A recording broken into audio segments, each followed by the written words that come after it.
Hey everyone, Coach Corey here, talking about some at-home workouts you can do. If you don't already have a set of mini bands, resistance bands, good place to start is right there. You can go to Orange Theory. We are open for some in-body scans for limited hours. You can call or text the studio to see if they're still open, if we have any left. Otherwise, try Amazon, Big Five, Dick's Sporting Goods.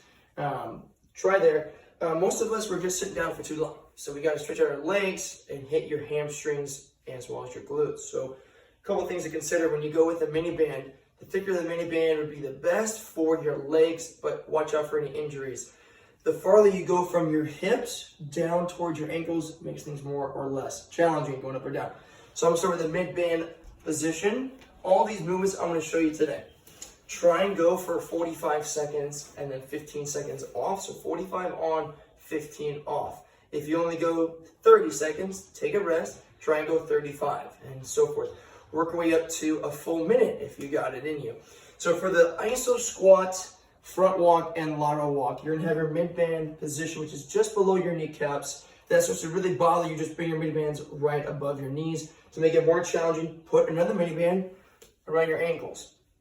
Once you have a mini band on your legs, keep your knees ever from getting close to each other, as well as your feet. Keep everything away from each other. That outward pressure on your mini band creates that constant tension with your hips. We're gonna hit your quads and glutes as well. So for the iso squat lateral walk, you're gonna go left and right as small steps as possible, staying as low as you can, again, for about 45 seconds.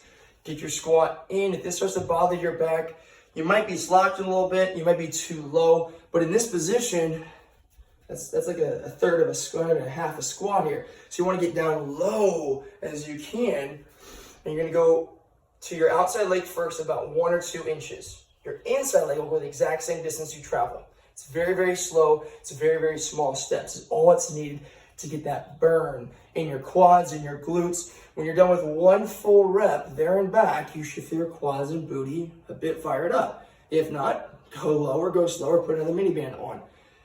Again, if it's 45 seconds is too easy, go for the minute from there. For a front walk, you're gonna go forward and back, the same distance you travel. So small steps forward and back. One thing to think about is that when you step, transfer your weight to the foot that you just stepped with, and then transfer back to your opposite leg. So there's a front walk, lateral walk, all in a squat position.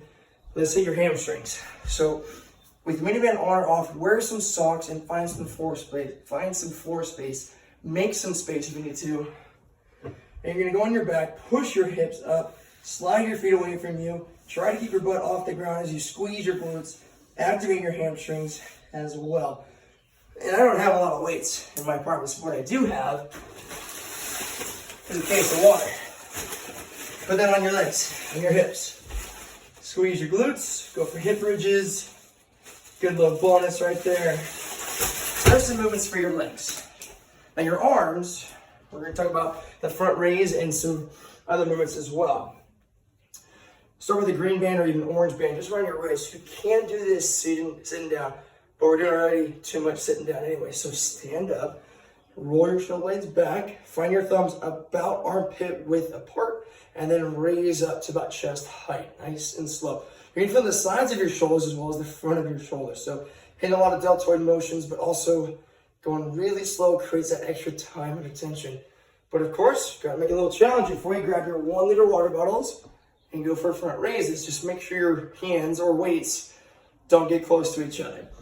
One more thing to think about is a walkout. So with the mini band on or off, find enough space you need to squat down, walk out to a high plank, come back and start again. So squat down a little bit, find your high plank. You of course can throw in a bonus push up and then walk back in. Again for 45 seconds.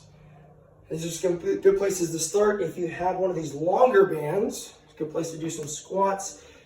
Is get into a front rack position, feet about hip width apart, squat having your heels, and go up and down nice and slow. And from here, you can even do bicep curls. You might need to go a little more here with the band, getting your feet a width apart to create more tension. The wider your feet go, the more tension there is at the very bottom.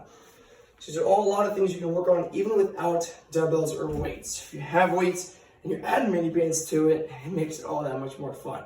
If you have any questions, let me know. It's nice outside. Go outside, get some fresh air, go for a walk, go for a jog. If you have any questions, don't hesitate to reach out. I'll try and post videos every other day or every day, trying to get you some ideas. If anything, just ask me what you're looking for. Have fun, everyone. See you soon.